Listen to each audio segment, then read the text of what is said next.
How's this $199 and so good? Let's talk about it. This video is sponsored by zhiyun.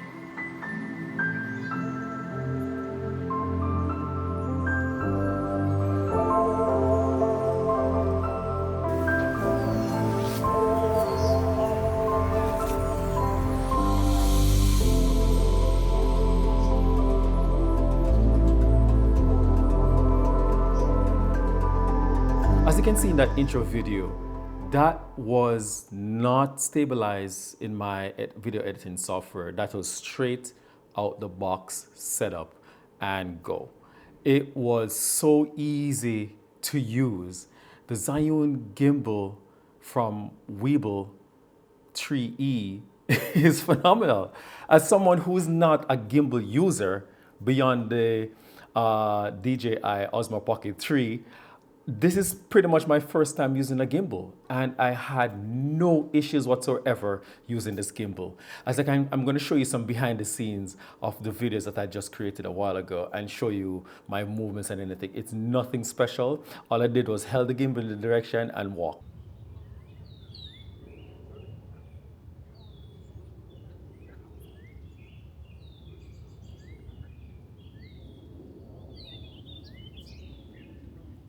Beautiful.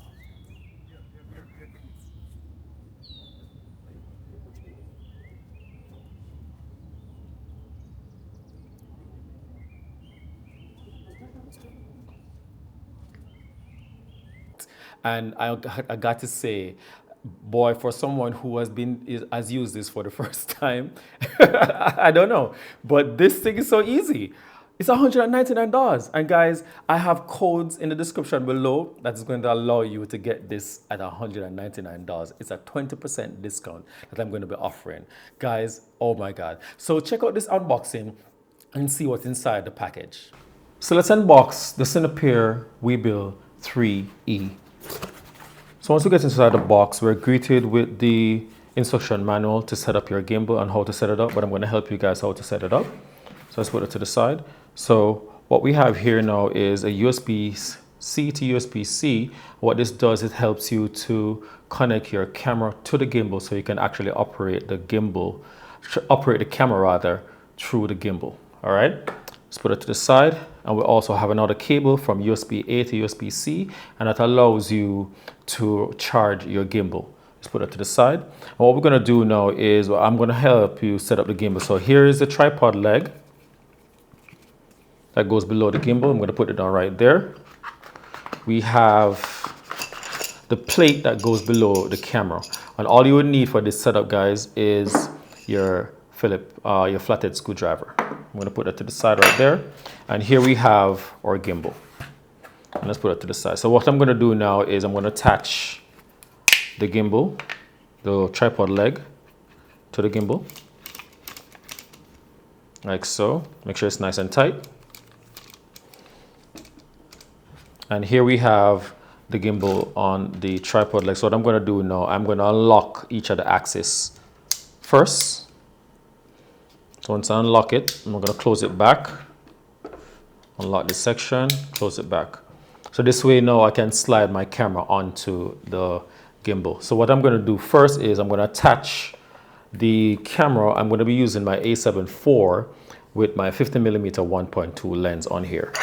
And I'm going to attach it, the plate, to the camera. Make sure that the logo that's at the front here is pointing towards the lens. And then I'm just going to attach it. So now that it's all tightened, what I'm going to do now, on the gimbal itself, it has a lever right here that you can untighten and it moves left and right. This way I can now put the gimbal onto the camera. I'm going to lock it again. And all I'm going to do now is I'm going to slide this on. Once you slide it on, you're going to hear a little click. That's how you know that the safety pin has gone into the hole of the plate. What this does, it prevents, if let's say I didn't fully tighten the plate on the gimbal, if I put it all the way to the end, it's not going to go anywhere unless I release it. All right. So now what I'm going to do, I'm going to unlock this axis right here. So as you see right now, I'm letting it go. It's not tightened yet, and it's not coming off the gimbal. Okay. So what I'll do now, firstly, I'll just try to balance the lens from going forward or backwards. And that looks pretty good. I'm just going to lock it in right now. For now, because I'm still going to have to make adjustments along the way. So the first thing I need to do now is, once this is like this, I need to know position where if I leave the camera like this, it stays in that orientation. If I let it go, you're going to see it happen like that. So what I need to do now is I'm going to unscrew this knob here, and this, all I'm going to do is just slide it forward a little bit. And that looks okay for now. So now what we need to do now, we're going to unlock this axis right here. Once I unlock it, you're going to see that it's still kind of rolling. So we need to adjust the lever from this side now. So what we're going to do, we're going to unlock it. So this way now we can kind of slide it left a little bit, too far. Slide it back a little bit more. Good. So let's check it now. It's balanced right there. If we point it up like that, it is balanced. Okay. So now what we're going to do is we're going to unlock the base now. And let's see how it is. So it's still slightly leaning that way. So all I'm going to do now, since it's going that way, I'm just going to slide over just a smidge. Good. So now that it's balanced, guys, what I'm going to do now is I'm going to turn the gimbal on for the first time. So once the gimbal is on now, what I need to do now is calibrate the motors to the balancing that I did, just to make sure that everything is okay. Because what happens is that you don't want the motor to be strained. So what I'm going to do now, I'm going to go into the menu. Once you go to the menu, press it once, then you're going to see motor, and then I select that. Then when I select that, now I'm going to see auto. I'm going to select auto, and now you're going to see the gimbal start vibrating. So we got a check mark to say that everything is okay. So one of the features that I really like now is that the Zhiyun has an app that you can actually use. It's called a ZY Play. I'm going to open it right now.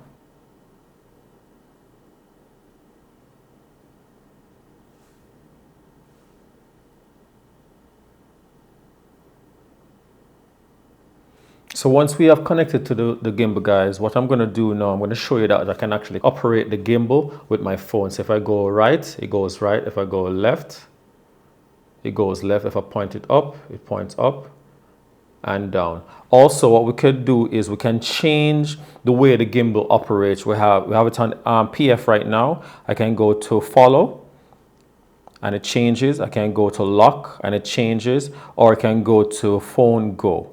I have also POV, and there's a thing called vortex. What I think is pretty interesting, guys, is if you press vortex, it's going to go all the way straight up. And if I lift the gimbal and point it, let's say, towards the subject, which is me in this point, I can just press the joystick one direction and you see it spinning. So while it's spinning, you could be just walking to get that vortex kind of look in your video.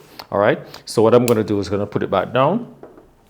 I'm going to put it back to PF, and it goes back in that orientation. The other good thing that I like is if you should say you want to be hands-free with your gimbal and you just want to record and control it with your phone, you can actually do that. So I'm going to show you this feature now. So if I click on this right here and then go to sync motion, I'm going to put my roll axis to 100%, and then I'm going to toggle it on. Once I toggle it on, you will notice that you see that the gimbal is being controlled just by moving my mouse in whatever direction. If I point it up, it points up. If I point it down, it points down, which I think is pretty dope, guys.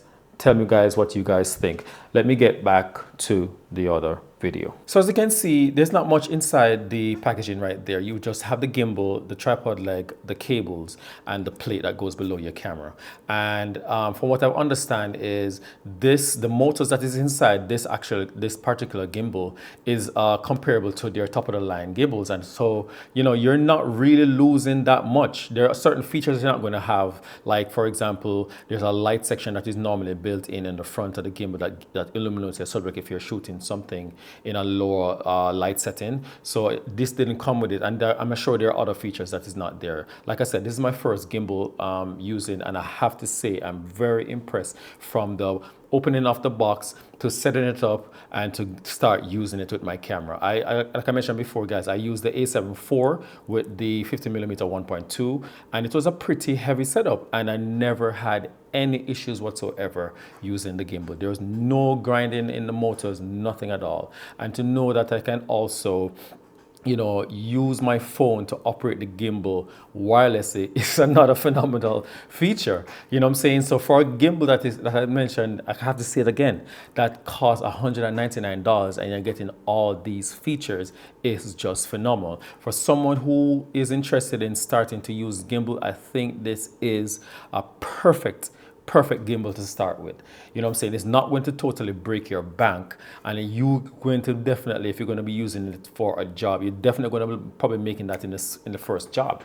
You know what I'm saying? So for me, I have to say, try it out. If you don't like it, I guess you can just send it back. You know what I'm saying? But I'm saying this is something that you can definitely get to use in your arsenal. I know I'm definitely going to be using it now. You know what I'm saying? Especially if I'm going to be doing any kind of product shots, or if I'm going to be doing any kind of behind the scenes with my clients.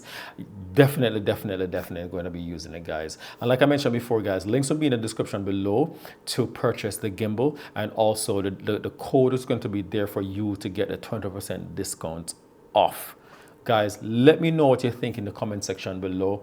Is there something that you would definitely consider getting for yourself with the price that you're going to be getting and the discount you're going to be getting? Let me know in the description below. And if you do get it, guys, let me know what it's like using it. What it's like setting it up. Is it as easy as how I showed you in the unboxing? Let me know, guys. So guys, if you enjoyed this video, smash that like button. And if you're new to the channel, guys, subscribe for more, and I'll catch you guys in the next one. Peace. Thanks to zhiyun for sponsoring this.